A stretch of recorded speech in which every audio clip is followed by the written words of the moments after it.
విజయబాబు గారు, ఇంత రాద్ధాంతం జరుగుతున్న సమయంలోనే టీవీ5లో ఈరోజు మూర్తి అనేటటువంటి ఒక మోడరేటర్, ఒక జర్నలిస్టు నిర్వహించేటటువంటి డిబేట్లో రేణుకా చౌదరి గారు అభ్యంతరకరమైన వ్యాఖ్యలు చేశారు. ఇదే విషయాన్ని కొద్దిసేపటి క్రితమే ఖండించింది వైఎస్ఆర్సీపీ, ఎక్స్లో పోస్ట్ చేసింది. వాళ్ళపైన చర్యలు తీసుకుంటున్నారా లేదని కూడా క్వశ్చన్ చేసింది. కానీ వెంటనే తీసుకెళ్లి ఆమెను ఏబిఎన్లో కూర్చోబెట్టి మళ్ళీ అదే తిట్టిస్తున్నారు. అసలు వీళ్ళు విలువలు ఉన్న వ్యక్తులేనా? వీళ్ళ మహిళల గురించి మాట్లాడేది, వాళ్ళ గొప్పతనం గురించి మాట్లాడేది? నాకు యాక్చువల్గా ఈ సంఘటన నిన్నటి వరకు తెలియదండి. నేను వైరల్ ఫీవర్ తో సఫర్ అవుతున్నాను. అయినా సరే దీని మీద కొంచెం మాట్లాడాలి కాబట్టి ఖచ్చితంగా అని చెప్పని వచ్చారు. విషయం ఏంటంటే దిస్ ఈస్ ఆల్ మోకరీ. ఈ మోకరీ గురించి మనం ఎన్ని సాక్ష్యాధారాలు, వాళ్ళు ఏం చేస్తున్నారు, వీళ్ళు ఏం చేస్తున్నారు అని మనం ఎంతసేపు గొంతు చించుకున్నా కూడా దాని ఉపయోగం లేదు. కానీ బట్ ప్రజలకి ఏం జరుగుతుంది అనేది వాళ్ళకి తెలుసు, వాళ్ళు గమనిస్తున్నారు. బట్ స్టిల్ మనం చెప్పాల్సి ఉంటుంది. అందుకని మనం యాజ్ ఫర్ యాజ్ కేసుకి సంబంధించిన దాకా మన మిత్రుడు, అడ్వకేట్ మిత్రుడు చెప్పిన దాన్ని నేను కొంచెం డీటెయిల్డ్ గా పబ్లిక్ కూడా తెలియాలని చెప్తున్నా.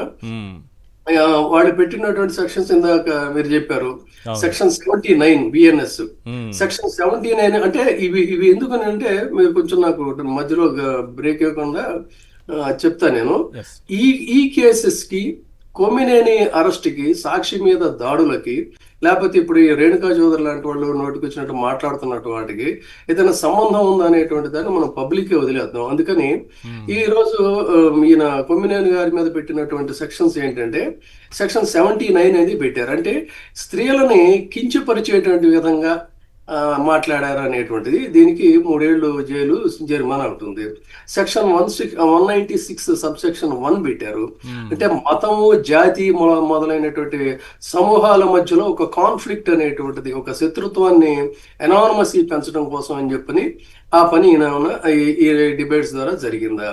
తర్వాత బిఎన్ఎస్ సెక్షన్ 353 సబ్సెక్షన్ 2 పెట్టాడు. అంటే ఏంటంటే ప్రజల మధ్య, మత, జాతి, ప్రాంతీయ, కుల సమూహాల మధ్య ఒక కాన్ఫ్లిక్ట్, మళ్ళీ ఎనానమసీ పెంచడం కోసం అని చెప్పి అనేటువంటిది వీళ్ళు కుట్రపూరితంగా చేశారా. దీన్ని ఏంటంటే ఎలక్ట్రానిక్ మీడియా ఇలాంటి వాటి ద్వారా చేశారనేటువంటిది ఒకటి. తర్వాత section 299 culpable homicide. Culpable homicide అందరికి తెలిసిందే. ఈ వీళ్ళ యొక్క ప్రొవకేషన్ తో ఎవరైనా మరణానికి దారి తీయచ్చు, దెబ్బలు తగలచ్చు, కొట్లాటలు అవ్వచ్చు, గొడవలు అవ్వచ్చు. ఇలాంటి సంబంధాలన్నీ కూడా జరిగేదానికి, ఇలాంటి హత్యా నేరాలకి నాంది పలికేటువంటి విధంగా వీళ్ళు ప్రేరణ ఏమైనా చేశారా. తర్వాత బిఎన్ఎస్ సెక్షన్ 2023లో సెక్షన్ 356 సబ్సెక్షన్ 2 ఇదేంటంటే డిఫామేటరీ కింద అనమాట, పరువు నష్టం కోసం చేసేటువంటిది. ఇది ఒక దీనికి కూడా ఏంటంటే సాధారణంగా ఒక 2 ఏళ్ల జైలు శిక్ష ఇదే ఉంటుంది. బిఎన్ఎస్ లోని సెక్షన్ 61 సబ్సెక్షన్ 1 అంటే ఇది కాన్స్పిరసీ అనమాట. ఇద్దరు కానీ కొంతమంది సమూహాల మధ్య ఒక కాన్స్పిరసీ అనేటువంటిది చేసినట్టయితే దానికి సంబంధించి. ఇక సెక్షన్ 67 ఇన్ఫర్మేషన్ టెక్నాలజీ చట్టం, ఇది 2000 చట్టంలో. ఇది ఏంటంటే ఏదైనా వల్గారిటీకి సంబంధించింది కానీ, లేదా అబ్జెక్టబుల్ కంటెంట్ అని కానీ ఎలక్ట్రానిక్ మీడియా ద్వారా చేసినట్టయితే, ఇవన్నీ కూడా ఏంటంటే సరే ఆబ్వియస్లీ వాళ్ళు ఏదో పెట్టాలి కాబట్టి పెట్టినాయండి. ఇక్కడ మెయిన్ ప్రధానంగా వీళ్ళు ఇందులో ఇంప్లికేట్ చేసింది ఏంటంటే, ఇది చాలా కీలకం, ప్రజలందరూ కూడా గ్రహించాలి. ఏ విధంగా misuse of sections, misuse of power, which is called abusive of the power అనేది జరుగుతుందంటే, షెడ్యూల్ కులాలు, షెడ్యూల్ తెగల అంటే SC ST దౌర్జన్యాల నిరోధక చట్టంలో ఇందులో పెట్టినటువంటి సెక్షన్ ఏంటంటే 1989లోని సెక్షన్ 3 సబ్సెక్షన్ 1 సబ్సెక్షన్ U అండి. ఈ సబ్సెక్షన్ U అనేటువంటిది పెట్టారు. ఇదేంటంటే ఈ షెడ్యూల్ కులాల మధ్య ద్వేషపూరితంగా కానీ, దురుద్దేశంతో వాళ్ళని తక్కువ చేసేటువంటి విధంగా రాతపూర్వకంగా కానీ, మౌఖికంగా కానీ, అంటే మాట్లాడే మాటల ద్వారా కానీ, సైన్స్ సంకేతాల ద్వారా కానీ వాళ్ళని ఏమైనా చేసినట్లయితే, ఆ శత్రుత్వాన్ని ప్రేరేపించినట్టయితే, ప్రొవకేషన్ అనేది ఏదైనా కమ్యూనికేషన్ ద్వారా ఉంటే దీనికి ఇది ఇక్కడ ఈ శిక్షకి దండి. సో ఇది does it applicable to the Kommineni ఇప్పుడు వాళ్ళు అనుకుంటున్నటువంటి కంటెంట్ లోనే చూద్దాం. అయితే SC ST చట్టంలో ప్రధానమైనటువంటి అంశాలు ఏంటంటే, ఇక్కడ వ్యక్తిగతమైనటువంటి ప్రతీకారం, ఇది చాలా ఇంపార్టెంట్ అండి, గమనించాలి అందరూ కూడా వీక్షకులు. ఈ చట్టాన్ని వ్యక్తిగత ప్రతీకారం కోసం, రాజకీయ లాభాల కోసం గనక దుర్వినియోగం చేస్తే అది చాలా తీవ్రమైనటువంటి అభ్యంతరకరం అవుతుంది. దీనికి చాలా ఎగ్జాంపుల్స్ కూడా honourable supreme court of India చెప్పింది. దానికోసం ఏం చేసిందంటే ఈ సెక్షన్ ప్రకారం ఏ వ్యక్తి అయినా ప్రింటెడ్ కానీ ఎలక్ట్రానిక్ మీడియా ద్వారా కానీ వాళ్ళని అవమానించినట్లయితే పబ్లిక్ గా ఇది శిక్షార్హమే. కానీ ఇక్కడ కొన్ని అంశాలు పాటించాలి అని గౌరవ అత్యున్నత న్యాయస్థానం చెప్పింది. ఏంటంటే ఇంటెండ్ టు హ్యూమిలియేషన్ అండి. ఇంటెండ్ టు హ్యూమిలియేషన్ అంటే అంటే ఆ కాస్ట్ వాళ్ళని అవమానించాలనేటువంటి ఉద్దేశం జరిగినటువంటి సంఘటనలో ఉందా, ఇది చాలా ఇంపార్టెంట్. తర్వాత కంటెంట్ నిర్దిష్టంగా వాళ్ళని లక్ష్యం చేసుకుని టార్గెటెడ్ గా ఆ కంటెంట్ ఎలా ఉండాలి, వాళ్లే టార్గెటెడ్ గా ఉండాలి. అందులో వ్యక్తిగతమైనటువంటి శత్రుత్వం గాని పబ్లిక్ ను అవమానించాలనే ఉద్దేశం గాని చాలా స్పష్టంగా ఉండాలి. అంటే వాళ్ళ పర్సనల్ గా వాళ్ళతో అనానమస్ అన్నా ఉండాలి, లేదు వాళ్ళని పబ్లిక్ లో చేయాలనేటువంటి ఒక ఇంటెన్షన్ అన్నా ఉండాలి. అంతే తప్ప సాధారణ రాజకీయ కామెంట్స్ డిబేట్స్ లో వ్యక్తిగతంగా ఎవరిని లక్ష్యం చేయకుండా మాట్లాడితే ఈ సెక్షన్ వర్తించదండి. టీవీ డిబేట్ లో కామెంట్స్ మీద కేసు పెట్టచ్చా?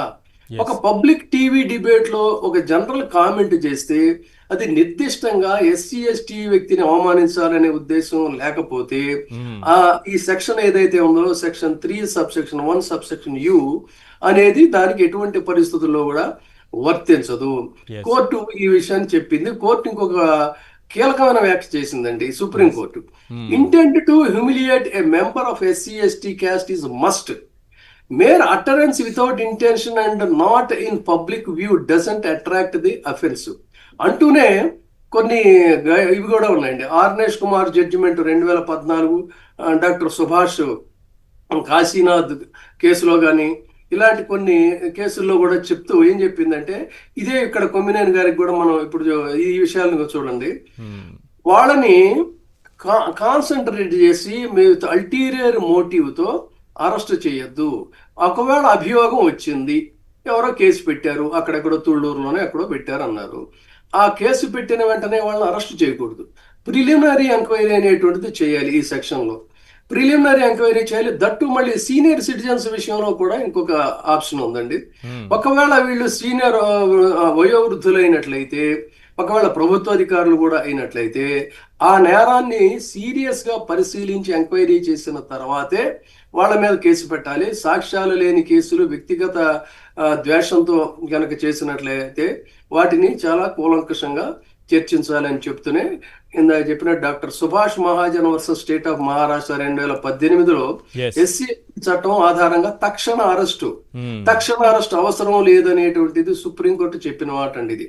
సో అంటే ఇక్కడ ఏం జరిగింది, వైలేషన్ ఆఫ్ లా. తర్వాత ఒక వ్యక్తి పబ్లిక్ గా మాట్లాడిన కామెంట్ ఉన్నా కూడా అది ఒకవేళ అంత ప్రమాదకరం కాకపోయినట్లయితే కూడా వెంటనే చర్యలు తీసుకోవాల్సినటువంటి అవసరం లేదు. రాజకీయ ప్రయోజనాల కోసం దుర్వినియోగం చేసినట్టుగానే దీన్ని భావించాల్సి ఉంటుంది అంటూనే సుప్రీంకోర్టు ఇంకొక మాట కూడా చెప్పిందండి. జనరల్ కామెంట్ పబ్లిక్ డిబేట్ లో అన్లెస్ ఇంటెంట్ ఈజ్ ప్రూవెన్, అది నిరూపణ అయితే తప్ప అరెస్ట్ చేయడానికి వీల్లేదనేది చెప్పినప్పుడు ఈ టీవీ డిబేట్స్ లో జరిగినటువంటి ఒక చిన్న విషయాన్ని తీసుకుని చేయటం అనేటువంటిది ఇక్కడ it is a violation of article 19(1) అనే ఆర్టికల్ 19(1) అనేటువంటి ఒక వైలేషన్ ఇక్కడ జరిగింది. అంటే స్వేచ్ఛగా మాట్లాడేటువంటి అభిప్రాయాన్ని మీరు ఈ రకంగా కాల రాస్తున్నారు. తర్వాత ఇదే విషయాన్ని Ramesh Thapar versus state of Madras 1950 media స్వేచ్ఛను అడ్డుకోవటం అనేటువంటిది ప్రజాస్వామ్యాన్ని అణిచివేయటం తప్ప మరొకటి కాదు అని స్పష్టంగా చెప్పారు. సకాల్డ్ పేపర్ మనకి తెలుసు, Sakal paper versus union of India విషయంలో కూడా ఒక స్పష్టమైనటువంటి జడ్జిమెంట్ ఉంది. ఇక మీడియా మీద ఇక్కడ ఏ రకంగా సాక్షి కార్యాలయాల మీద దాడులు జరుగుతున్నాయో మనం చూసామండి. దీని మీద సాక్షి యాజమాన్యం వారు తక్షణం రిట్ పిటిషన్ మ్యాండమస్ అనేటువంటిది హైకోర్టుకి తప్పనిసరిగా వీళ్ళు వేయాల్సినటువంటి అవసరం ఉంది. అది దృశ్యాలు చూస్తుంటే అనిపిస్తోంది సార్, ఇదంతా ఒక ఆర్గనైజ్డ్ గా చేస్తున్నటువంటి. వస్తున్నాను, అదే నేను కన్క్లూడ్ చేస్తా ఈ పాయింట్స్, మళ్ళీ నా ఫ్లో పోతుంది. అందుకని ఇమీడియట్ గా ముందుకు సాక్షి చేయాల్సిన పని ఏంటంటే writ of mandamus, writ of habeas corpus or certiorari అన్ని కూడా ఒకే దీనికి ఎందుకు వస్తాయి. ఇవి వీళ్ళు తక్షణం ఆర్టికల్ వేయాలి. ఎందుకు అన్నట్లయితే సుప్రీంకోర్టు చెప్పినట్టు ఇక్కడ ప్రెస్ కౌన్సిల్ ఆఫ్ ఇండియా సరే ఇప్పుడు అది కూడా నా ఉద్దేశంలో టూత్లెస్ టైగర్ అయిపోయింది. అయినా కూడా మనం ప్రెస్ కౌన్సిల్ ఆఫ్ ఇండియాకి కూడా రిపోర్ట్ ఇవ్వాల్సిన అవసరం ఉంది. ఇంటర్న్ హ్యూమన్ రైట్స్ కమిషన్ NHRCకి కూడా ఇవ్వాల్సినటువంటి అవసరం ఉంది.